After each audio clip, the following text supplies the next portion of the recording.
안녕하십니까 여러분, 암호화폐 소식을 전달해드리는 크립토 토마토입니다. 오늘 날짜는 2019년 6월 5일입니다. 자, 비트코인이 조금 더 하락하면서 지금 현재 7,790불에서 거래가 되고 있는 상황이고요. 한때 7,400불 정도도 이제 터치를 했다가 다시 회복하고 있는 그런 모습을 보여주고 있습니다.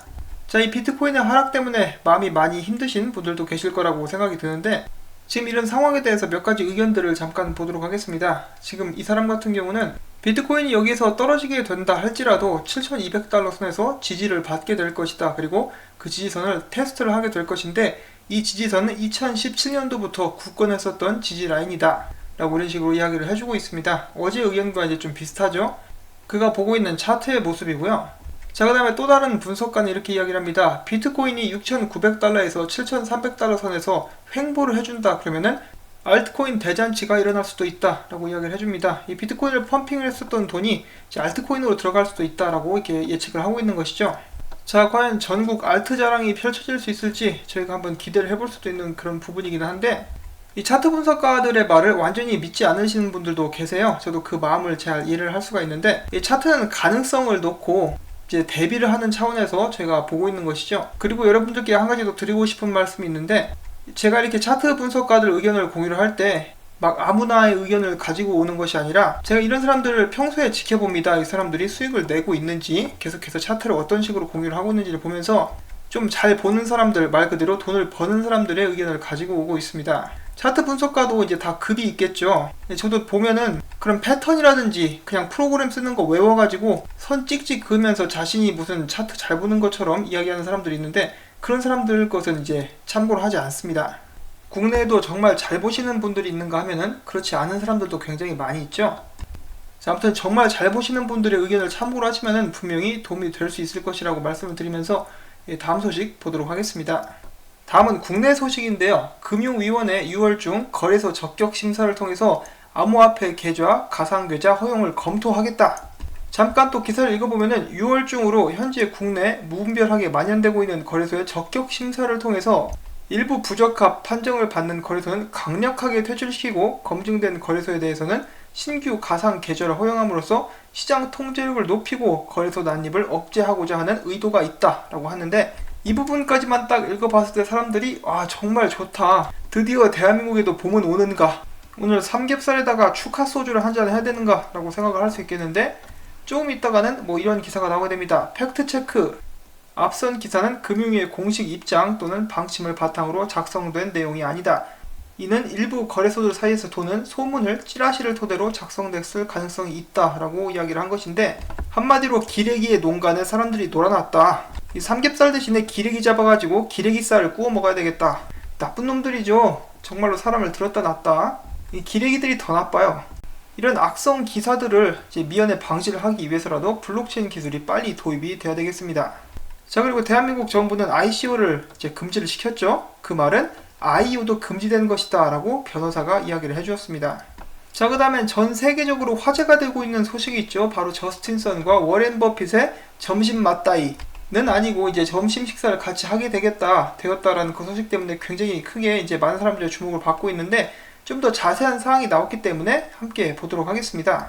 자, 이 54억짜리 점심 식사에는 최대 7명까지 동석자를 데리고 갈 수 있다라고 하는데요. 그 중에 한 명이 우지한 전 비트메인 대표, 비탈릭 부테린 이더리움 창시자 등등이 될 것이라고 하는데, 물론 여기에는 저희가 이제 생각을 해볼 수 있는 것이 후오비 거래소 관계자 그리고 폼플리아노도 이렇게 초청을 받았다라고 볼 수가 있겠죠.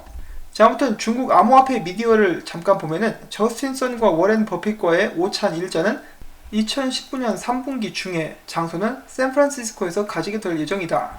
또한 오찬 회담에 우지안, 비탈릭 부테린, 리린 후오비 거래소 CEO 등 블록체인 업계 전문가 7명과 함께 참석할 예정이다. 저스틴 선은 지난해 버핏 경매를 놓쳤다며 시장 펌핑 의도를 부인하면서 이번 오찬을 통해 워렌 버핏이 암호화폐에 대한 생각을 바꿀 것이라 기대하지는 않는다. 3시간이란 짧은 시간 안에 그의 생각을 바꿀 수 있을 것이라고 생각하지는 않는다. 이번 오차는 교류회일 뿐이다 라고 설명을 했는데, 어제 한 말과는 좀 다르죠. 어제는 워렌 버핏과의 올바른 의사소통과 이해를 통해서 버핏이 암호화폐에 대한 부정적인 입장을 철회할 것이며 투자 포트폴리오에 새로운 전략을 허용할 것이라고 믿는다라고 이야기를 했었는데, 이제 파장이 좀 커지니까 약간 수그려든 것이 아닌가 하는 그런 생각도 약간 드는데, 아무튼 그는 이번 오찬에서 워렌 버핏에게 비트코인의 탄생과 지난 10년간의 암호화폐 산업의 변화를 소개할 것이라고 전했습니다. 자, 또한 이 모임에 이 저스틴슨의 베프라고 볼 수 있는 바이낸스의 CEO 짜오 짱펑을 초대했는데, 짜오 짱펑은 나 멀어서 안 간다 뭐 이런 식으로 이야기를 했다라고 합니다. 그러면서 이제 워렌 버핏을 비꼬는데, 자신의 트위터를 통해서 워렌 버핏은 쥐약을 통해 모은 자금으로 점심 대접을 받게 되었다며 워렌 버핏의 비트코인 쥐약 발언을 비꼬 왔습니다. 그동안에 은근히 좀 짜증났다 이거죠. 자, 아무튼 앞에서 이렇게 언급을 드렸다시피 후오비 창업자가 초대가 되었었는데 후오비 창업자도 못 간다, 대신에 이제 회사 관계자가 참석하게 될 예정이다 라고 이야기를 했습니다. 자, 이에 대해서 중국 유명 경제학자 샤오레이라는 사람이 이렇게 이야기를 했습니다. 저스틴 선과 워렌 버핏 점심 같은 경우는 이런 소식은 암호화폐 업계의 악재다. 왜냐하면은 이러한 소식은 암호화폐에 대한 정부와 언론의 경각심만을 일깨우게 될 것이기 때문이다. 또한 버핏이 암호화폐에 대해서 저스틴 선과 논쟁하려 하지 않을 것이기 때문에 저스틴 선에게 있어서도 돈 자랑과 언론 노출 효과 외에는 실익은 있을 수 없다라는 그런 지적을 했습니다. 자, 근데 이건 뭐 뚜껑을 열어봐야 알겠죠. 저도 잘 됐으면 좋겠습니다. 적어도 저스틴 선이 이번 일을 통해 가지고 전 세계의 관심을 한몸에 받고 있죠. 진짜로 대단한 것 같습니다. 이런 쪽에서는 정말 탁월한 재능을 가지고 있는 저스틴 선, 부디 오찬 식사가 성공적으로 끝날 수 있기를 바라봅니다. 아니면은 정말로 수틀린다 싶으면은 워렌 버핏의 점심 식사에 진짜로 쥐약 한번 넣어가지고 다시 한번 또 전 세계의 관심을 받을 수 있는 그런 작전도 생각을 해볼 수가 있겠죠. 자, 아무튼 저스틴 선 화이팅입니다. 자, 그 다음에 독일 중앙은행 총재가 이렇게 이야기했습니다. 중앙은행 발행 디지털 화폐인 CBDC는 판도라의 상자, 신중하게 도입을 해야 된다라는 말을 남겼는데요. 위기 상황에서는 금융 안정성을 유지하는 것이 지금보다 훨씬 어려울 수밖에 없다. 그런데 CBDC가 널리 보급된 상황에서는 CBDC가 안전한 대체 투자처 역할을 하는 만큼 뱅크런이 쉽게 대규모로 일어날 수 있다라고 이야기를 하고 있습니다. 지금 도이치뱅크가 거의 거덜나기 직전이죠. 이제 오늘 같은 경우는 이제 구제될 수 있다는 희망을 주면서 갑자기 이제 또 주식이 약간 올라갔는데, 한마디로 이제 네가 일을 잘하면은 그런 것을 걱정할 필요가 없어. 그러니까 빨리 디지털 화폐 발행하세요. 자, 얼마 전에 화제가 되었던 소식 중에 하나였죠. 암호화폐 킨을 만든 킥 재단에서 디펜드 크립토 펀드를 조성을 해가지고 SEC와 싸우겠다라고 발표를 했었습니다. 그러면서 새로운 하위 테스트를 내놓아라 라고 요구를 할 것이라고 했는데, SEC 측에서는 눈 하나도 깜짝 안하고 그냥 킥 재단을 고소를 때려버렸습니다. 그러면서 미등록 증권 판매 혐의를 씌웠는데요. 앞으로 어떤 식으로 이 싸움이 진행이 될지 저희가 한번 지켜보도록 하겠습니다. 이더리움 클래식 관련된 소식이 있습니다. 7월 1일 아틀란티스 업그레이드 메인넷 적용이 예정이 되어 있는데요. 이번 업그레이드를 통해서 이더리움 클래식의 기능 및 안정성 제고를 목표로 이더리움의 비잔티움 프로토콜을 응용한 그런 업그레이드가 될 것이다 라고 이야기를 했고, 지금 현재는 테스트넷을 통해서 테스트 중입니다. 자, 미뤄지지 않고 잘 업그레이드가 될 수 있다면 이 또한 호재로 작용을 할 수 있으리라 생각을 해봅니다. 글로벌 IT 기업 애플이 세계 개발자 대회에서 암호화 개발 툴인 크립토 킷을 선보일 예정입니다. 최근 암호화폐 시장 회복세가 이어지면서 라이트코인 채굴 난이도가 사상 최고치를 기록을 했습니다. 라이트코인 채굴 난이도 증가는 네트워크 보안성이 강해졌다는 의미로 해석되기 때문에 호재로 작용할 수 있다라고 미디어는 이야기를 하고 있습니다. 자, 지금 현재 라이트코인도 계속해서 떨어지고 있는데 비트코인이 어느 정도 안정을 취한다 그러면은 라이트코인도 한번 매수해보면은 괜찮을 것 같죠. 거기서 뭐 반감기도 다가오고 있고요. 그 다음에 인도 관련된 소식 잠깐 보도록 하겠습니다. 최근 나렌드라 모디 인도 총리가 연임에 성공한 가운데 업계 일각에서는 현지 암호화폐 규제 기조가 강화될 수 있다는 우려가 제기되고 있습니다. 인도 암호화폐 관리 감독 관련 보고서가 현지 재정부에 제출이 되면서 이러한 우려가 커지고 있다는 지적인데요. 이와 관련돼서 현지 암호화폐 투자 전문가는 현지 투자자들은 업계 정책 기조가 한층 더 강화될 것을 우려하고 있다. 전면적 규제로 확산되지 않기를 바라고 있다라고 이야기를 했습니다. 저는 그때 이것이 호재인 줄 알았는데 막상 현지에서는 오히려 걱정을 하고 있는 그런 모습이 보여지고 있습니다. 또한 인도 암호화폐 거래소의 창업주가 이야기하기를 현재 인도 당국의 암호화폐 정책은 사실상 전면 금지와 다를 게 없다. 이러한 정책은 불법 거래 등 부작용을 유발하고 국가 전체 혁신성을 저해할 것이다 라고 지적을 했습니다. 자, 그리고 다가오는 7월 이제 한 달밖에 안 남았네요. 인도 준비은행은 암호화폐 은행업 금지령에 관한 청문회를 개최할 예정입니다. 자, 이런 소식들이 나오고 있음에도 불구하고 이제 한편으로는 인도 대표단이 암호화폐 정책 마련을 위해서 스위스를 방문을 했습니다. 이 대표단은 블록체인 기업의 성지로 불리는 주크시의 크립토밸리를 방문, 현지 공공 분야의 블록체인 활용에 대한 연구를 진행을 한 것으로 알려져 있습니다. 지금 인도에 관련돼 가지고 몇 가지 상반된 의견들이 계속해서 나오고 있는데, 인도 정부가 암호화폐를 완전하게 금지를 할 것이다 라는 의견이 있는가 하면은 제대로 된 규제가 나올 수 있으니까 기대를 해보자 라는 그런 의견도 있습니다. 이제 부디 제대로 된 규제가 나오는 쪽으로 일이 진행이 되었으면 하는 바람을 가져봅니다. 자, 그리고 오랜만에 크레이그 라이트에 관련된 소식이 있습니다. 최근 크레이그 라이트가 이렇게 주장을 했는데요. 비트코인이 아직까지도 시장에서 통용되는 이유는 비트코인이 전 세계에서 매춘 그리고 노예 매매 등의 범죄에 사용되기 때문이다. 그리고 바이낸스 비트파이넥스는 비트코인을 통해서 전 세계 매춘 사업을 부추기고 있다 라고 이야기를 했습니다. 좀 황당하죠? 이 크레이그 라이트는 정말 머릿속에 뭐가 들어있는지 한번 뇌를 까서 열어보고 싶습니다. 일단 바이낸스에 대해서 안 좋은 감정이 있는 것은 확실하죠. 자, 아무튼 크레이그 라이트는 비트코인이 범죄에 악용되는 것을 이야기를 했으나 비트코인 SV가 범죄에 악용되는 것에 대해서 이야기는 하지 않았다라고 하고 있고요.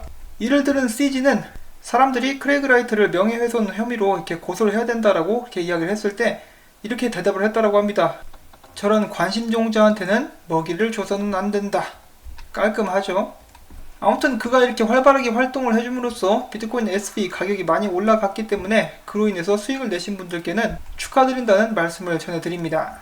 최근에 이오스가 애플 앱스토어에서 이오스 어센티케이터를 출시했습니다. 이 어센티케이터는 이용자별로 비밀키를 생성해서 2단계 인증 서비스를 제공하는 소프트웨어 툴입니다. CFTC 의장이 이렇게 이야기를 했습니다. 페이스북 글로벌 코인은 정말 기발한 설계다. 물론 여기에서 적합한 수준의 KYC 및 AML 장치를 마련했는지 여부는 곧 직면할 수 있는 규제 관련 문제가 될 수는 있다. 글로벌 코인을 CFTC가 직접 규제하는 특정 금융 상품으로 분류하는 것은 아직 시기상조이며 충분한 달러 자산이 뒷받침된다면 해당 토큰을 파생 상품이라고 정의할 필요가 없을 수도 있다라는 부연 설명을 했습니다. 그리고 페이스북과 CFTC의 논의는 간단한 초기 단계의 대화였다라고 이야기를 해주었습니다. 모네로의 수석 개발자가 이렇게 이야기를 했습니다. 비트코인의 최대 강점은 네트워크 효과다. 비트코인은 10년 동안 존재해왔고 어떤 통화도 이뤄내지 못한 네트워크 효과를 구현해냈다. 이는 다른 암호화폐가 비트코인을 이길 수 없는 절대적인 이유다 라고 이야기를 했습니다.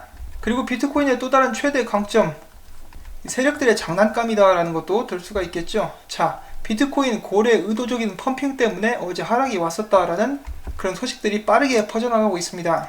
미국계 암호화폐 거래소 코인베이스에서 한 사용자로 추정되는 2개의 주소가 총 25,000개의 비트코인을 전량 매도를 했습니다. 야, 이 나쁜 놈아. 자, 그리고 이어서 그는 비교적 낮은 가격에 비트코인을 재매수했으며 현재 $10,000,000 규모의 시세 차익을 챙긴 것으로 나타났습니다.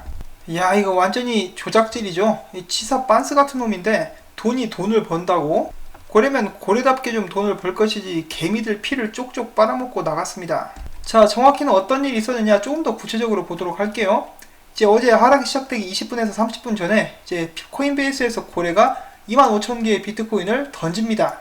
그로부터 1시간 후에 14,000여 개의 비트코인이 코인베이스에서 다른 지갑으로 이동하게 되었고, 그로부터 40분 후에 11,000여 개의 비트코인이 또다시 코인베이스에서 지갑으로 옮겨집니다. 15분 뒤 고래는 $100,000어치의 테더 토큰을 지갑에서 지갑으로 옮겼습니다. 누구나 알 수 있듯이 고래놈은 25,000개의 비트코인을 위에서 던지고 밑에서 같은 수량을 다시 주었으며 이를 통해서 $1,500만 정도의 차익을 실현할 수가 있었다라고 이야기를 하고 있습니다. 자, SEC는 멀쩡하게 사업하고 있는 사람들을 잡지 말고 저런 나쁜 놈들을 잡아야 하지 않나 하는 생각이 듭니다. 굉장히 안타깝고 통탄할 만한 일입니다.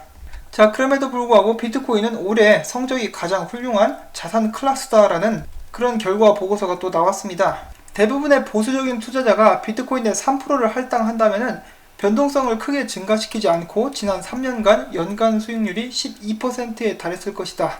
이 꽤 괜찮죠? 비트코인이 왔다리 갔다리 하긴 해도 계속해서 꾸준히 매수를 했었다라면 그래도 결과적으로는 큰 수익을 낼 수 있을 것이다 라고 이야기를 해주는 것입니다. 그 정도면 꽤 괜찮죠? 비트코인의 미래를 믿는다는 가정하에, 비트코인과 다른 암호화폐들의 미래를 믿는다는 가정하에 적금 들듯이 이제 여윳돈으로 매달 조금씩 이렇게 매수를 계속 하다 보면은 언젠가는 정말 큰 수익으로 다가오게 되지 않을까 하는 그런 생각도 하게 되는데, 비트코인이 계속해서 제 최저 가격이 높아지고 있는 것을 봤을 때 충분히 실행 가능한 계획은 아닌가 하고 이렇게 생각을 해봅니다. 자, 마지막으로는 좀 마음이 훈훈해지는 짤을 하나 가지고 와봤습니다. 짧은 영상인데요. 여기는 어린 친구라고 하니까 좀 이상한데, 어린 아이와 마찬가지로 어린 사슴이 이제 함께 친구가 되는 과정이 카메라에 담겼습니다. 잠깐 동안 한번 보시죠. Wait, Joy, wait.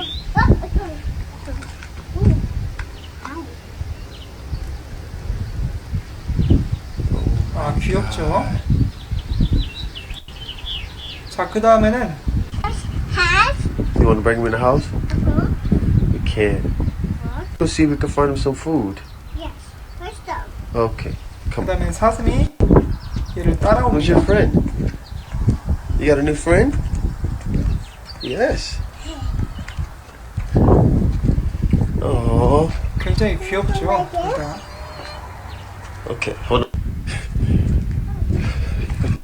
자, 이렇게 정말 아름다운 광경이 목격이 돼가지고 여러분들께 잠시 이렇게 공유를 해드리고 싶었습니다. 저 사슴도 정말 귀엽죠? 그런 의미에서 여러분들 오늘 점심은 사슴고기 어떻습니까? 담백하고 쫄깃쫄깃한 사슴고기. 당연히 농담이고요.